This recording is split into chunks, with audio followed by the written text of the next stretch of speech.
ನಮಸ್ಕಾರ ಎಲ್ರಿಗೂ ಮತ್ತೊಮ್ಮೆ ಭಗವಾನ್ ಗುರೂಜಿ ಅವರ ಯೂಟ್ಯೂಬ್ ಚಾನಲ್ಗೆ ಸ್ವಾಗತ.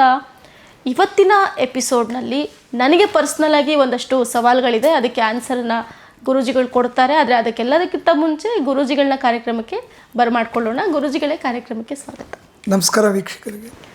ಗುರೂಜಿಗಳೇ, ಸಾಮಾನ್ಯವಾಗಿ ಈ ಒಂಟಿ ಮನೆ ಅಥವಾ ಈ ನಿರ್ಜನ ಪ್ರದೇಶ, ದೂರದವರೆಗೂ ಯಾವುದೋ ಬೇರೆ ಮನೆಗಳೇ ಇಲ್ಲ, ಆ ಸರೌಂಡಿಂಗಲ್ಲಿ ಒಂದು ಬಂಗ್ಲೆ ಇರುತ್ತೆ, ಇಲ್ಲ ಒಂದು ಮನೆ ಇರುತ್ತೆ. ಅಂಥ ಮನೆಗಳು ಅಥವಾ ಭೂತ್ ಬಂಗ್ಲೆ ಅಂತ ಏನಾದರೂ ಈ ಸಾಮಾನ್ಯ ಜನರು ಏನು ಕರೀತಾರೆ ಆ ಥರ ಭೂತ್ ಬಂಗ್ಲೆ ಅಂತ ನಾವು ಕರಿಬೋದು. ಇಂತಹ ಕಡೆಗಳಲ್ಲಿ ಯಾಕೆ ಹೆಚ್ಚಾಗಿ ನೆಗೆಟಿವ್ ಎನರ್ಜಿಗಳು ಅಥವಾ ಆತ್ಮಗಳು ಇಂತಹ ಜಾಗದಲ್ಲೇ ಯಾಕೆ ವಾಸವಾಗಿರ್ತವೆ, ಅಥವಾ ಒಂಟಿ ಮನೆಯನ್ನೇ ಹುಡಿಕೊಳ್ತವ, ಅವಕ್ಕೆ ಯಾಕೆ ಆ ರೀತಿಯಾದಂತಹ ಒಂದು ಸ್ಥಳಗಳೇ ಬೇಕಾಗುತ್ತೆ? ನೋಡಿ, ಒಂದು ಕೇಸ್ನ ನಾನು ಅಟೆಂಡ್ ಮಾಡಿದ್ದೀನಿ. ಮಂಗಳೂರು ಹತ್ರ ಸುಳ್ಯ ಅಂತ ಕೇಳಿದ್ದೀರಾ? ಸುಳ್ಯ ಅಂತ ಕೇಳಿದ್ದೀರಾ? ಅಲ್ಲಿಂದ ನನಗೊಂದು ಕರೆ ಬರ್ತಿದೆ. ಸರ್, ಸುಮಾರು ಲಕ್ಷಾಂತರ ರೂಪಾಯಿ ಖರ್ಚು ಮಾಡಿದ್ದೀವಿ. ನಮ್ಮ ಏರಿಯಾದಲ್ಲಿ 10 ಎಕರೆ ಮಧ್ಯದಲ್ಲಿ ನನ್ನ ಲೇಬರ್ ಶೆಡ್ ಬಿಟ್ಟರೆ, ನನ್ನ ಮನೆ ಬಿಟ್ಟರೆ ಬೇರೆ ಏನಿಲ್ಲ. ನಾವು ರಾತ್ರಿ ಹೊತ್ತು ಮನಗಿದ್ರೆ ಮನೆ ಒಳಗಡೆ ಮೇಲ್ಗಡೆ ದುಬ್ಬು ಯಾರೋ ಓಡೋಗ್ತಾರೆ. ನನಗೂ ನನ್ನ ಹೆಂಡ್ತಿಗೆ ದೀಪ ಹಚ್ಚಿದ್ರೆ ದೇವ್ರ ಮನೆ ಒಳಗಡೆ ಜಗಳ ಸ್ಟಾರ್ಟ್ ಆಗ್ತಿದೆ. ದೀಪ ಹಚ್ಚಿದ್ರೆ ಸ್ಟಾರ್ಟ್ ಆಗ್ತಿದೆ ಈ ಜಗಳ. ಇವ್ರು ನೋಡಿದ್ರೆ ಅವ್ರಿಗಾಗಲ್ಲ, ಅವ್ರು ನೋಡಿದ್ರೆ ಇವ್ರು ಜಗಳ ನಡೀತಾನೆ ಇರ್ತಿದೆ. ಏನು ಮಾಡಿದ್ರು ಆಮೇಲೆ ನಾನು ಏನು ಮಾಡೋಕ್ಕೆ ಹೋದ್ರು ಬೇಡ ಅಂತಾರೆ ಅವರು. ನಾನು ಯಾವುದನ್ನ ಪೂಜೆ ಮಾಡಿಸ್ತೀನಿ ಅಂದರೂ ಬೇಡ ಅಂತಾರೆ. ಈ ಥರ ತೊಂದರೆ, ತುಂಬ ಕಷ್ಟ ಅನುಭವಿಸ್ತಾ ಇದ್ದೀವಿ ಅಂತ ಒಂದು ಕರೆ ಬಂತು. ನಾನು ಬರ್ತೀನಿ, ನಾನು ಬಂದರೆ ಒಂದು ಸರಿ ಮನೆ ಚೆಕ್ ಮಾಡಲೇಬೇಕು, ನೋಡಲೇಬೇಕು, ಬರ್ತೀನಿ ಅಂದೆ. ಅವ್ರು ನನಗೆ ಮಂಗಳೂರಿಗೆ ಫ್ಲೈಟ್ ಟಿಕೆಟ್ ಹಾಕಿದ್ರು.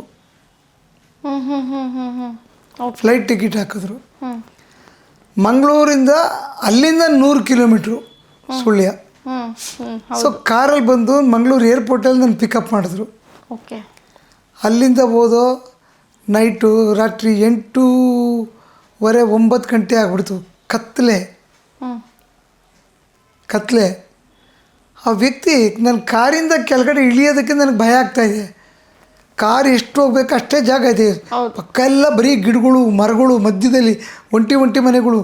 ಇವು ಹೆಂಗಪ್ಪ ಬದುಕೋನು ಇಲ್ಲಿ ಅಂತ ಅನ್ನಿಸ್ಬಿಡ್ತು ನನಗೆ. ಹೌದು, ಜಾಗ ಎಲ್ಲ ಹಂಗಿದೆ.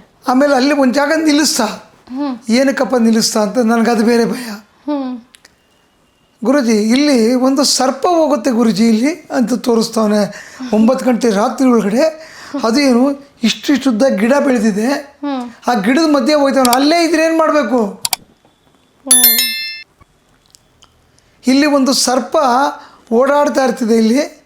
ಅಲ್ಲಿ ಒಂದು ದೇವರುಂಟು, ಅದು ಇದು ಅಂತ ಅವ್ರು ನನಗೆ ಏನು ಹೇಳಿದ್ದಾರೆ ಅವ್ರಿಗೆ.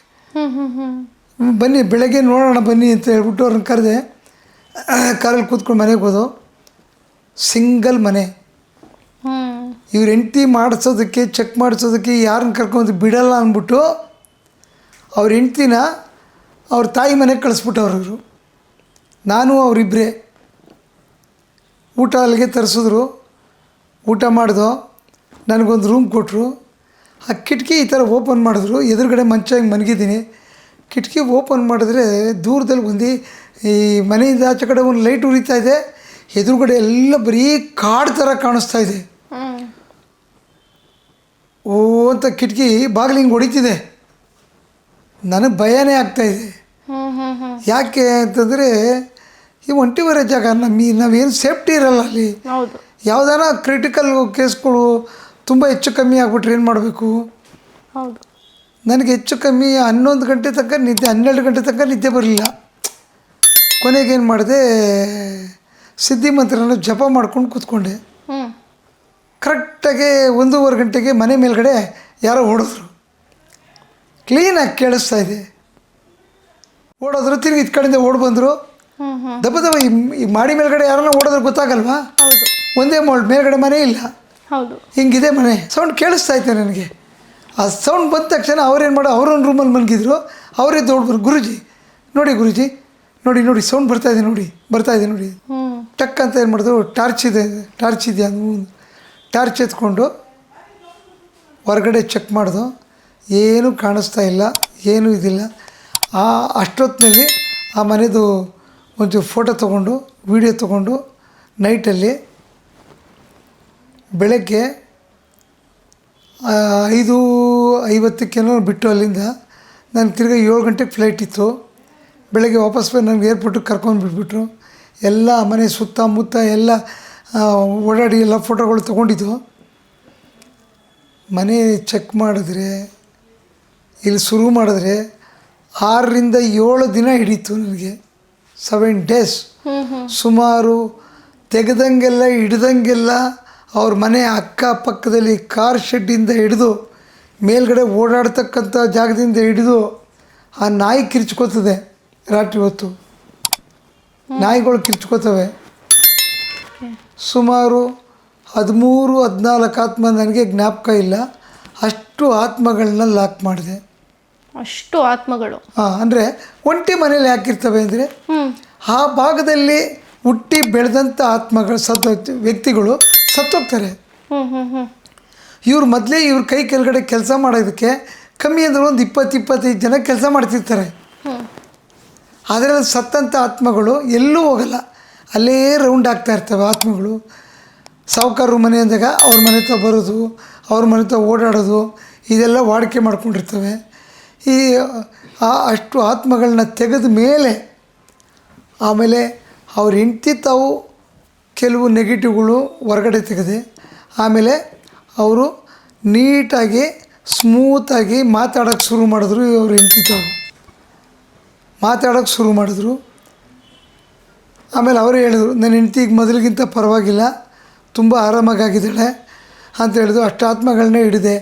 ಒಂಟಿವರೆ ಮನೆಗಳಲ್ಲಿ ಇವು ಕಟ್ಟಿಟ್ಟು ಬುತ್ತಿ ನೋಡಿ. ಆ ಮನೆಗಳಲ್ಲಿ ಜಾಸ್ತಿ ಬೆಳವಣಿಗೆ ಕಮ್ಮಿ, ಏಳಿಗೆ ಆಗಲ್ಲ, ಬೆಳವಣಿಗೆ ಕಮ್ಮಿ, ದುಡ್ಡು ಉಳಿಯಲ್ಲ. ಎಲ್ಲೋ ದುಡ್ಡು ಐತೆ ಅಂತ ಕಟ್ಕೊಂಡ್ಬಿಡ್ತಾರೆ. ಆ ಮನೆಗಳಲ್ಲಿ ಭಾಳ ಕಷ್ಟ ಅನುಭವಿಸ್ತಾರೆ. ಅದೇ ರೀತಿ ನನಗಿಲ್ಲಿ ವಿರಾಜಪೇಟೆ ಹತ್ರ ಒಂದು ಮನೆ, ಒಂಟಿ ಮನೆ, ಅದು ಒಂಟಿ ಮನೆಯೇ. ಮನೆ ಒಳಗಡೆ ನೆಗೆಟಿವ್, ಮನೇಲಿರೋರಿಗೆಲ್ಲ ನೆಗೆಟಿವ್. ಆ ಹುಡುಗಿಗೆ ಇನ್ನೂ ಮದುವೆ ಆಗಿಲ್ಲ. ಕೊನೆಗೆ ಅವ್ರ ದೊಡ್ಡ ಮಗ ಸೊಸೆಗೆ ತೆಗೆದು ಅವ್ರ ಮನೇಲಿ ತಂದೆ ತಾಯಿ ತೆಗೆದು ಆ ಮನೇನ ನೀಟ್ ಮಾಡಿಕೊಟ್ಟೆ. ಈಗ ಅವ್ರು ಬೆಂಗಳೂರಿನಲ್ಲಿ ಕೆಲಸ ಮಾಡ್ತಾಯಿದ್ದಾರೆ. ವಿರಾಜಪೇಟೆಯಿಂದ ಬಿಟ್ಟು ಒಂಟಿ ಮನೆ. ಎಂಥ ಬಂಗ್ಲೆ ಅಂದರೆ ಅಷ್ಟು ಚೆನ್ನಾಗಿದೆ ಬಂಗ್ಲೆ. ಆ ಮನೇಲಿ ನೀವು ಫ್ರೀಯಾಗಿ ಕೊಡ್ತೀನಿ ಅಂದ್ರೂ ಉಳ್ಕೊಳ್ಳೋಕ್ಕೆ ತೊಂದರೆ ಆಗ್ತದೆ. ಯಾಕಂದರೆ ಅದಕ್ಕೆ ಒಂಟಿ ಮನೆ ಅಂತಂದಾಗ ಸೇಫ್ಟಿ ಇರಬೇಕು. ಅದಕ್ಕೆ ಕೆಲವು ಜನ ತೋಟದಲ್ಲಿ ಒಬ್ಬೊಬ್ಬರೇ ಕಟ್ಕೋತಾರೆ ನೋಡಿ. ಆ ಕಟ್ಟಿರೋ ಮನೆಗಳಲ್ಲಿ ಕೆಲವು ಜನ ಅಲ್ಲೇ ಹ್ಯಾಂಗ್ ಮಾಡ್ಕೊಂಬಿಡ್ತಾರೆ, ಕೆಲವು ಸತ್ತೋಗಿರ್ತಾರೆ. ಏನೇನೋ ವಿಚಿತ್ರಗಳು ನಡೀತವೆ. ಅದಕ್ಕೆ ಒಂಟಿ ಮನೆ ಕಟ್ಟಿದಾಗ ಕಮ್ಮಿ ಅಂದ್ರೂ ಮನೆ ಒಳಗಡೆ ಒಂದು 10-12 ಜನ ವಾಸ ಮಾಡಬೇಕು. ದೊಡ್ಡ ಮನೆ ಕಟ್ಬಿಡ್ತಾರೆ. 3 ಬೆಡ್ರೂಮು, 4 ಬೆಡ್ರೂಮು, 5 ಬೆಡ್ರೂಮು. ಇರೋದು ಮಾತ್ರ ಇಬ್ಬರೇ ಇಲ್ಲ 3 ಜನ. ಎಗರು ಬಿದ್ದೋಯ್ತು. ಅವ್ರ ರೂಮ್ಗೆ ಇವ್ರು ಹೋಗಲ್ಲ, ಇವ್ರ ರೂಮ್ಗೆ ಅವ್ರು ಹೋಗಲ್ಲ. ಒಂಥರ ಇಂಡಿವಿಜುವಲ್ ಇದ್ದಂಗೆ ಇರ್ತಾರೆ ಒಂದು ಮನೇಲಿ. ಆ ಮನೆಗಳೆಲ್ಲ ಡೇಂಜರು. ಅದಕ್ಕೆ ದೊಡ್ಡ ಮನೆಗಳಲ್ಲಿ ಕಮ್ಮಿ ಅಂತಂದ್ರೂ ಒಂದು 8-10 ಜನ ಇರಬೇಕು. ಇಲ್ಲ ಒಂದು 3 ಜನ 4 ಜನ ಇರ್ತೀವಿ ಅಂದರೆ 2 BH ಮನೆ ಓಕೆ. ಫ್ರೀಯಾಗಿ ಕೊಟ್ಟರು 3 BH ತೊಗೋಬಾರ್ದು. ಯಾಕೆಂದರೆ ದೊಡ್ಡ ಮನೆಗಳಲ್ಲಿ ಇವೆಲ್ಲ ಬಂದು ಅಟ್ಯಾಕ್ ಆಗ್ತವೆ. ನೀವು ಹೇಳ್ತಿರೋ ಇನ್ಸಿಡೆಂಟ್ಗೆ ಚೈನಾದಲ್ಲೂ ತುಂಬ ಬಿಲ್ಡಿಂಗ್ಗಳಲ್ಲೇ ಜನ ಇಲ್ಲ. ಎಲ್ಲಿ? ಚೈನಾದಲ್ಲಿ ಗುರುಜಿ ಇದೇ ಥರನೇ ಒಂದು 2-3 ಸಿಟಿಗಳಲ್ಲಿ ಅಷ್ಟು ದೊಡ್ಡ ಬಿಲ್ಡಿಂಗ್ಗಳಲ್ಲಿ ಜನನೇ ಇಲ್ಲ. ಯಾಕಂದರೆ ಅವ್ರು ನಂಬಿರೋ ಪ್ರಕಾರ ಅಲ್ಲಿ ಭೂತಗಳಿದೆ ಖಾಲಿ ಜಾಗದಲ್ಲಿ ಅಂತ. ಅಂದರೆ ನಾನು ಏನು ಕೇಳಕ್ಕೆ ಬಂದಿದ್ದಂದರೆ ಖಾಲಿ ಜಾಗಗಳು ಅಂದರೆ ಈ ಥರ ಜಾಗಗಳಲ್ಲಿ ಅಲ್ಲಿ ಭೂತಗಳು ದೆವ್ವಗಳು ಇರ್ತವೆ. ಈಗ ನಾನು ಮನೆ ಕಟ್ಟಬೇಕಾಗಿತ್ತು ಅಂತ ಅಂದ್ಕೊತೀನಿ. ನಾನು ಸತ್ತೋಗ್ತೀನಿ, ಬದುಕಿದಾಗ ನಾನು ಮನೆ ಕಟ್ಟಲ್ಲ. ಸತ್ತೋದ್ಮೇಲೆ ಇವ್ರು ಮನೆಗಳು ನೋಡ್ತಾರೆ, ಇಂಥ ಮನೆ ಕಟ್ಟಬೇಕಾಗಿತ್ತು ಅಂತ ನನಗೆ ಆಸೆ ಆಗ್ತದೆ. ಆವಾಗ ನಾನೇನು ಮಾಡ್ತೀನಿ, ಮನೆ ಚೆನ್ನಾಗೈತಲ್ಲ ಅಂತ ಬಂದು ಸೇರ್ಕೊಂಡ್ಬಿಡ್ತೀನಿ. ಆ ಮನೇಲಿ ಕಷ್ಟ ಕೊಡೋಕ್ಕೆ ಶುರು ಮಾಡ್ತೀನಿ. ಅವ್ರ ಮನೆ ಮಾರಿಸ್ತೀವಿ. ಆ ಮನೇಲಿ ಯಾರೋ ಸಾಯಿಸ್ತೀನಿ. ಆ ಮನೇಲಿ ಯಾರೋ ಹೆಂಗೆ ಮಾಡ್ಕೋತಾರೆ, ಸಾಲ ಮಾಡ್ಕೋತಾರೆ, ಇವೆಲ್ಲ ಹೊಟ್ಟೋಗ್ತಾರೆ. ಯಾರೋ 1-2 ಸತ್ತೋದ್ರು ಅಂದರೆ ಆ ಮನೆ ಎಲ್ಲರೂ ತಗೊಳಕ್ಕೆ ಹಿಂದೆ ಮುಂದೆ ನೋಡ್ತಾರೆ. ಇದು ಒಂಥರ ಕೆಟ್ಟ ದೃಷ್ಟಿನೂ ಅಂದರೆ ಕೆಟ್ಟ ದೃಷ್ಟಿನೂ. ಈ ಮನೇಲಿ ಯಾರೋ 2 ಸತ್ತರಂತೆ, ಈ ಮನೇಲಿ ಯಾರು ತೊಗೊಂಡವ್ರಿಗೆ ಯಾರಿಗೂ ಏಳಿಗೆ ಆಗಿಲ್ವಂತೆ, ಬೀಗ ಹಾಕವ್ರೆ, ಅವಾಗ ಯಾರು ಮುಂದೆ ತೊಗೊಳಕ್ಕೆ ಬರಲ್ಲ ಆ ಮನೇನ. ಹೌದು. ಈ ಥರ ಎಲ್ಲ ಸಿಚುವೇಶನ್ಗಳು ಆಗ್ತವೆ. ಇವತ್ತು ನೀವು ನೋಡಿ ಸರ್, ಮಾರಕ್ಕೆ ಇಟ್ಟಿದ್ದೀವಿ, ಇವತ್ತವರೆಗೂ ಸೇಲ್ ಆಗ್ತಾಯಿಲ್ಲ. ಈ ಜಮೀನು ಮಾರಕ್ಕೆ ಇಟ್ಟಿದ್ದೀವಿ, ಸೇಲ್ ಆಗ್ತಾಯಿಲ್ಲ. ಹೌದು. ಈ ಹಳ್ಳಿ ಮನೆ ಒಳಗಡೆ ಏನೋ ತೊಂದರೆ, ರಾತ್ರಿ ಹೊತ್ತು ಗೆಜ್ಜೆ ಸೌಂಡು ಈ ಥರ. ಈ ಮೊನ್ನೆ ಒಂದು ಯಾರೋ ಒಬ್ಬರು ನನ್ನ ವಿಡಿಯೋ ನೋಡಿ ಮಾತಾಡಿದ್ರು, ಸರ್ ನಮ್ಮ ಮನೇಲಿ ಗೆಜ್ಜೆ ಸೌಂಡ್ ಆಗ್ತಿದೆ ಅಂತ ಅಂದರು. ಸರ್ ಗೆಜ್ಜೆ ಸೌಂಡ್ ಆದರೆ ನೋಡೋಣಪ್ಪ, ಅದು ಮೊದಲು ನೀ ಮನೇಲಿ ಎಷ್ಟು ಜನ, ನಾನು ನನ್ನ ಹೆಂಡ್ತಿ, ನನ್ನ ಮಗ, ನಮ್ಮ ತಂದೆ ತಾಯಿ, ಫಸ್ಟು ಮನೆಗೆ ನೀನೇ ದೊಡ್ಡವನಲ್ವ, ನಿಮ್ಮದು ನಿಮ್ಮ ಮಿಸಸ್ ಫೋಟೋ ಕಳಿಸು. ಅವರಿಬ್ಬರಿಗೆ ನೆಗೆಟಿವ್ ಅಟ್ಯಾಕ್ ಆಗಿದೆ. ಅವ್ರಿಗೆ ಹೇಳಿದ್ರೆ ಅವರಿಬ್ಬರು ಮಾತಾಡ್ಕೊಂಡು ಫೋನಲ್ಲಿ ಏನು ಹೇಳ್ತವ್ರೆ, ನಾವು ಚೆನ್ನಾಗಿದ್ದೀವಿ, ನಮ್ಮ ಮನೇಲಿ ಗೆಜ್ಜೆ ಸೌಂಡು, ನಿನಗೆ ಯಾಕೆ ಗೆಜ್ಜೆ ಸೌಂಡ್ ಕೇಳಿಸ್ಬೇಕು, ಬೇರೆಯವ್ರಿಗೆ ಯಾಕೆ ಕೇಳಿಸಲ್ಲ? ನಿನ್ನಲ್ಲಿ ಏನೋ ತೊಂದರೆ ಇರಬೇಕು. ನಾನು ಹಿಂದಿನ ಎಪಿಸೋಡಲ್ಲಿ ಹೇಳಿದ್ದೀನಿ, ಬಾಡಿ ಒಳಗಡೆ ಒಂದು ನೆಗೆಟಿವ್, ಬಾಡಿಯಿಂದ ಹೊರಗಡೆ ಒಂದು ನೆಗೆಟಿವ್, ಬಾಡಿ ಹೊರಗಡೆ ಇರೋ ನೆಗೆಟಿವ್ಗೆ ಒಳಗಡೆ ಇರೋ ಮಾತಾಡೋದು ಕೇಳಿಸ್ತದೆ. ಮೀಡಿಯೇಟ್ರು ಅಜ್ಜಿ. ಸೊ ಆ ಥರ ಗೆಜ್ಜೆ ಸೌಂಡ್ ಬಂತು ಮನೆ ಒಳಗಡೆ ಅಂದರೆ, ಆ ಗೆಜ್ಜೆ ಸೌಂಡ್ ನಿನಗೆ ಯಾಕೆ ಕೇಳಿಸ್ಬೇಕು, ಪಕ್ಕದ ಮನೆಗೆ ಯಾಕೆ ಕೇಳಿಸ್ಬಾರ್ದು? ನಿನ್ನಲ್ಲಿ ಏನೋ ನ್ಯೂನತೆ ಇದೆ ಅಂದರೆ ಅವರು ದುಡ್ಡು ಖರ್ಚು ಮಾಡಬೇಕಾಗತ್ತಲ್ವ, ಅದಕ್ಕೆ ಅವ್ರು ರೆಡಿ ಇಲ್ಲ. ಯಾಕಂದ್ರೆ ಅವ್ರು ಜಾಸ್ತಿ ಫೋರ್ಸ್ ಮಾಡಿ ಹೇಳಿ ಹಿಂಸೆ ಮಾಡಿ ಹಿಂಗೆ ನಾನು ಹೇಳ್ಕೊಂಡು ನನ್ನ ಟೈಮು ವೇಸ್ಟು. ಹೌದು. ಅಂಥವ್ರು ಬಂದಾಗ ಮುಲಾಜಿ ಒಂದು ಸರಿ ಹೇಳ್ತೀನಿ, 2 ಸರಿ ಕೇಳಲಿಲ್ಲ ಅಂದಾಗ ಎಲ್ಲ ಬೇರೆ ಕಡೆ ಒಳ್ಳೆ ಕಡೆ ಹೋಗಿ ಅಂತ ಹೇಳ್ಬಿಟ್ಟು ಬಿಟ್ಬಿಡ್ತೀನಿ.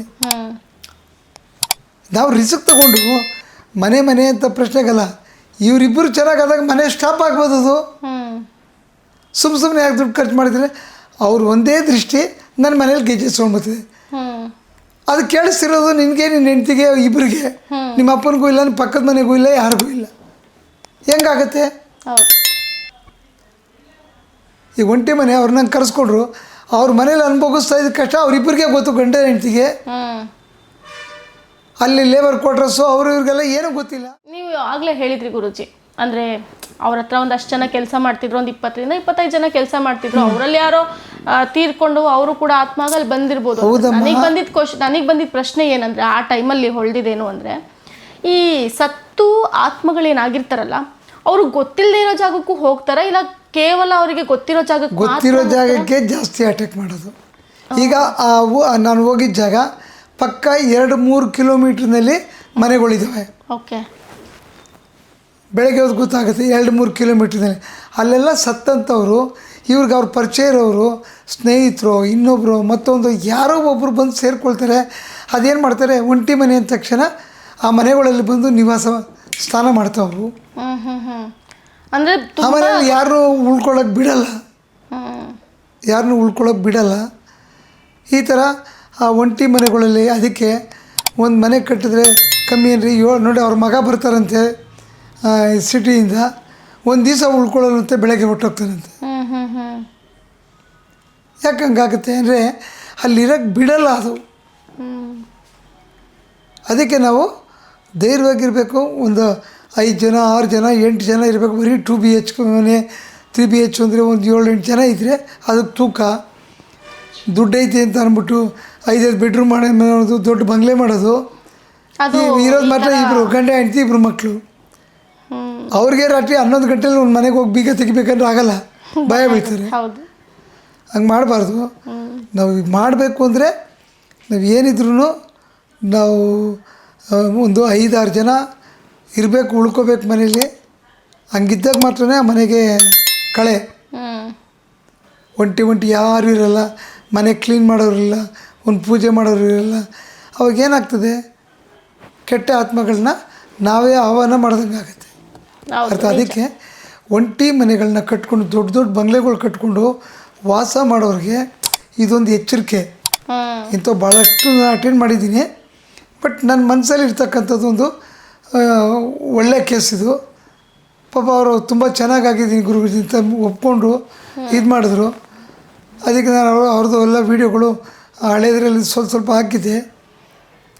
ಬಟ್ ಅದಕ್ಕೆ ಹೇಳೋದು ಎಲ್ಲರಿಗೂ, ಒಂಟಿ ಮನೆ ಕಟ್ಟಬೇಕಾದ್ರೆ ಯೋಚನೆ ಮಾಡಿ. ದೊಡ್ಡ ಬಂಗ್ಲೆ ಕಟ್ಟಿ ಗಂಡ ಹೆಂಡ್ತಿ 2 ಮಕ್ಕಳಿರ್ಬೇಕಂದ್ರೆ ಭಾಳ ಯೋಚನೆ ಮಾಡಿ. ಸಿಟಿಲೇ ಆಗಲಿ, ಮನೆ ಒಳಗಡೆ ಇರಬೇಕು 5 ಜನ 6 ಜನ 8 ಜನ ಇದ್ದಾಗ ಏನಾಗುತ್ತೆ, ಮನೇಲಿ ತುಂಬ್ದಂಗಿದ್ದಾಗ ಆತ್ಮಗಳು ಪ್ರವೇಶ ಆಗಲ್ಲ. ಆತ್ಮಗಳಿಗೆ ಪ್ರಶಾಂತವಾಗಿರಬೇಕು, ಗಲಾಟೆ ಇರಬಾರ್ದು, ಸೈಲೆಂಟಾಗಿರಬೇಕು. ಅದಕ್ಕೆ ಯಾವುದೇ ಕಾರಣಕ್ಕೂ ಒಂಟಿ ಮನೆಗಳು ಕಟ್ಟಬೇಕಾದ್ರೆ, ಒಂಟಿ ಮನೆಗಳಲ್ಲಿ ವಾಸ ಮಾಡಬೇಕಾದ್ರೆ ಭಾಳಷ್ಟು ಯೋಚನೆ ಮಾಡಿ. ಖಂಡಿತ. ಮನೇಲಿ ಎಷ್ಟು ಜನ ಇರ್ತಾರೋ ಅದ್ರ ಮೇಲೆ ಡಿಪೆಂಡ್ ಮಾಡಿ ನೀವು ಮನೆ ಕಟ್ಕೊಂಡು ನೀವು ಆರಾಮಾಗಿರಿ.